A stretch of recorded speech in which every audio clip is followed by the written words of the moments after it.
back to the big newsbreaker of today. And the newsmaker of today has definitely got to be Mr. Shaktikanta Das, the RBI governor.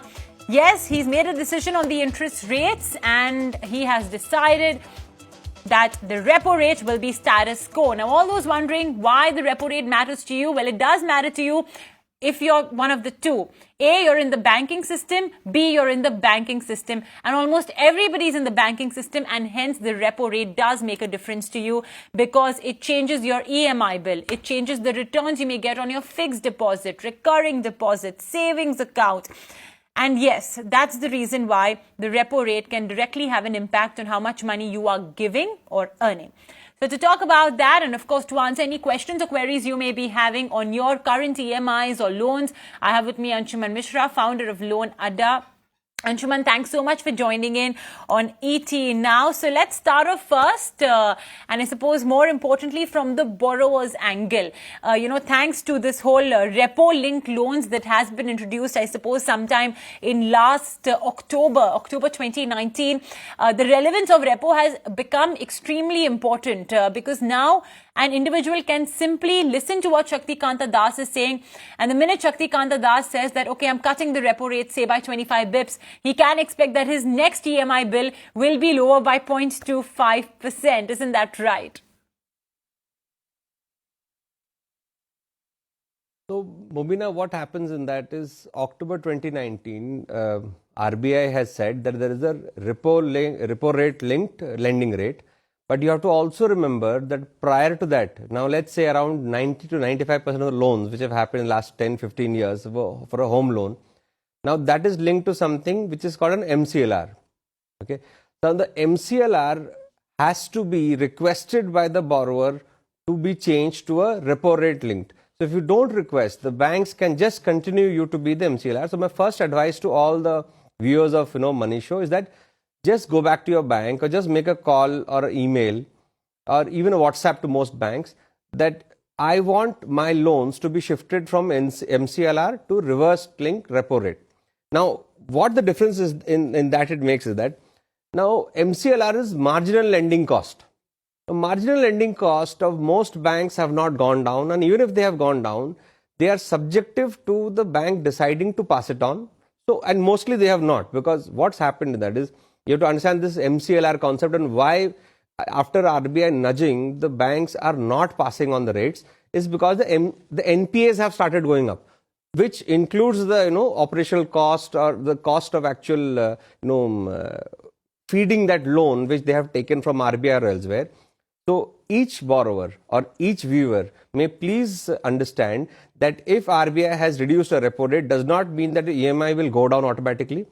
Today, on an average, 55% of any salaried person's expenses are towards loans or EMIs. Okay, so if in that 55% you are still in MCLR, you need to go to your bank and tell them that you need to be in RBI linked repo rate scheme.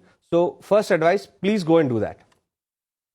Okay, so like you mentioned, we have this external benchmark loan, then we have this MCLR. Now, when it comes to MCLR, usually what's the frequency of the reset by the bank? Does it purely depend on when they need to, reset it based on their internal, situation calculations? Or how closely is that linked to the repo? See, once a repo changes, so once the repo has been reduced, if you see the last, as we in the last session and during Diwali also we had shown that repo has gone down substantially in the last virtually 2 years since Dr. Shaktikanta Das has been there. Okay.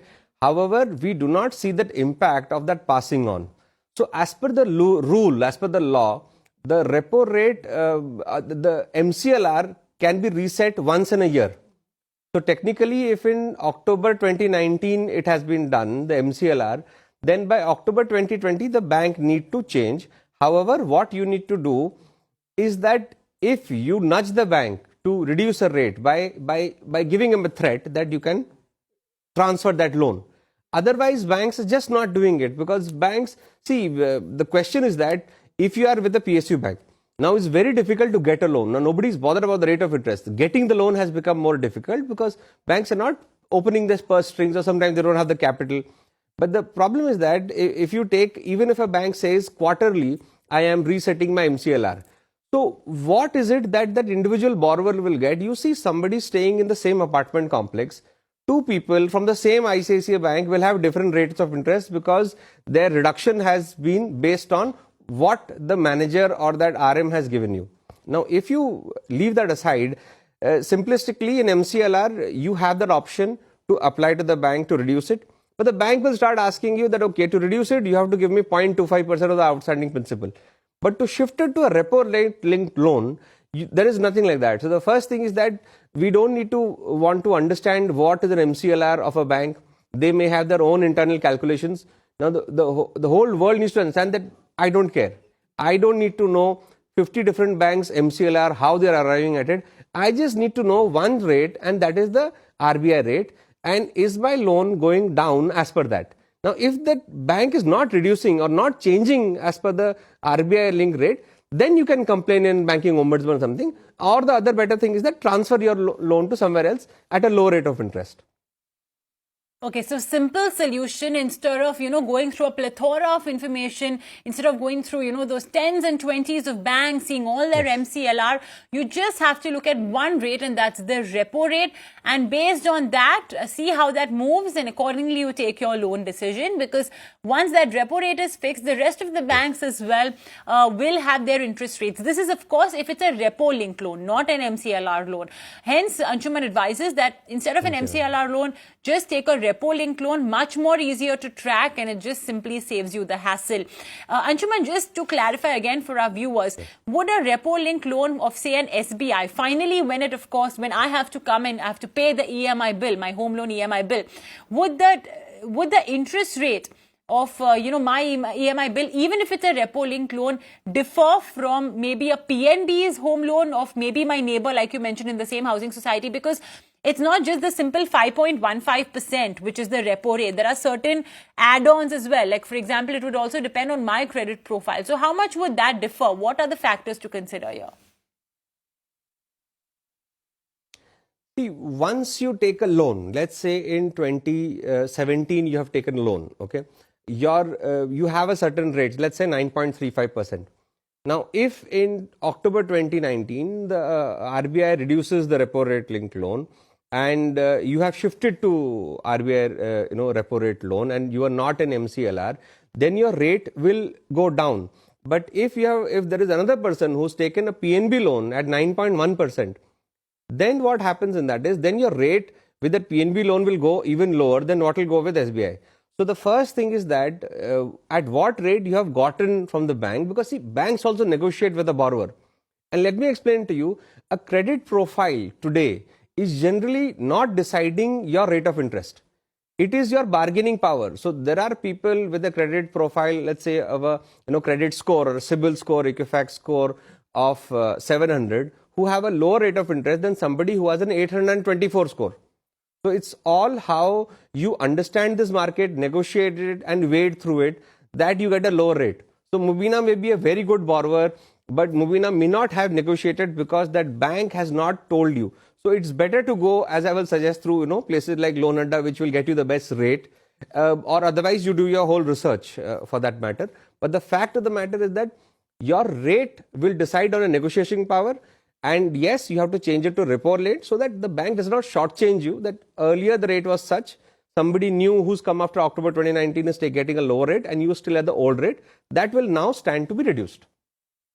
One more quick question on the RBI policy. There has been some sort of a CRR cut. Essentially what, you mentioned that how banks are not really giving loans because they are being a bit more cautious. Now there's been a CRR cut. I suppose it's in a way to put more liquidity into the banks, to encourage them as well to give loans. If you could explain that concept to our viewers in brief, because we are running a bit short of time. And also, would that mean that maybe now viewers can expect that, okay, next time I walk into a bank, the probability of me actually getting a loan will be a bit higher? See, the CRR or the cash reserve ratio or any kind of reserve ratio does help little bit of liquidity in the banks or the NBFCs. But you have to understand, today the problem is not liquidity with all the banks. There are liquidity concerns, But the basic problem has been that the last 1 year, there have been a massive set of, NPAs. And you see large, banks like even HDFCs, which have a very robust system, and I'm not talking of the DHFLs here. They've also had a lot of NPAs, which are, frauds, where people do not exist and the loans have been, given. Now, so that's why today, irrespective of the rates, the banks and NBFCs are quite wary of giving loans, and mostly people are in the collection mode that, we want to take the money back. So very few people or very few banks are actually giving a lot of loans, because I think one of your questions was that, PSU banks, what's the repo rate or what's the MCLR? Now, let's say that somebody is, selling onions. Okay, he's put up a board of 10 rupees per kilo, but he doesn't have onions. He's not selling onions. So what is the point in, having that board? Whereas somebody else who's selling onions at 50 rupees is actually selling it. So you can't be that, enamored by somebody's MCLR, which is lower, or some bank, as you see, in PSU banks, they've reduced the rate by 5%, 10%, as per the finance minister has said. But they're not lending, they're not giving any loans. Whereas the private sector NBFCs and banks, which are actually lending, they have become very, very careful. It's become very difficult to get a loan now, even for the normal retail salaried customers, forget for the SME borrowers, because of the frauds and of the defaults and overall, shrinkage of liquid capital, even with the borrowers. So people are losing. Suppose somebody is not getting a salary on time, then they are not repaying the EMIs on time, which is affecting the credit department of the bank. So they're not giving as many loans. So the good CIBIL score, of course, is one bargain or one where you can, but end of the day, you have to go to the right bank, because all banks are not giving loans. So your basic thing has to be that if one bank is giving you loan and some other bank is not giving you loan, you don't have the power to bargain. But if you see a certain few banks, let's say today HDFC is the market leader in terms of lending. So just last month in December, they gave 1 lakh crore of unsecured personal loans. They gave 3 lakh credit cards. So like that, there is Bajaj Finserv, which is also heavily and aggressively lending. You don't see that kind of aggressive lending in the PSU banks. Okay. So it's the private guys basically. So if an individual wants a loan, I think Anshuman is recommending you'll have a better chance of going to the private guys and getting yourself a loan. Yes. All right. Okay, great. Anshuman, thank you. One thing you have to also consider, I'd like to add on here. Yes, very quickly. One thing. Let's see, today if you are a borrower, you go to a wrong bank, a wrong NBFC, which is not giving a loan. Every time you apply for a loan, if they don't give you a loan, your CIBIL score starts going down. So you have to be very careful today that, see, it is not like purchasing insurance. Taking a loan is not like purchasing insurance. You can apply to 10 different places and you can get an insurance. Whereas if you apply to 10 different online sites, if everyone sends it to two banks, then for that 20 each, you may be having 5 to 10 points reduction for each data query from CIBIL, because then what the understanding of the credit rating agencies is that you are very credit hungry. So if you are credit hungry and 10 different banks are seeing your application as they have seen, or they have taken your CIBIL report, your CIBIL score starts going down. So you have to be very, very careful who you first, inform. Makes sense. Ask for a loan. Yes, that makes sense. You need to be careful. Just don't go around loan shopping, if you could call it that. Well, unfortunately, we're out of time. Correct. So, Anshuman, we'll have to wrap it up right there. Thanks so much for joining.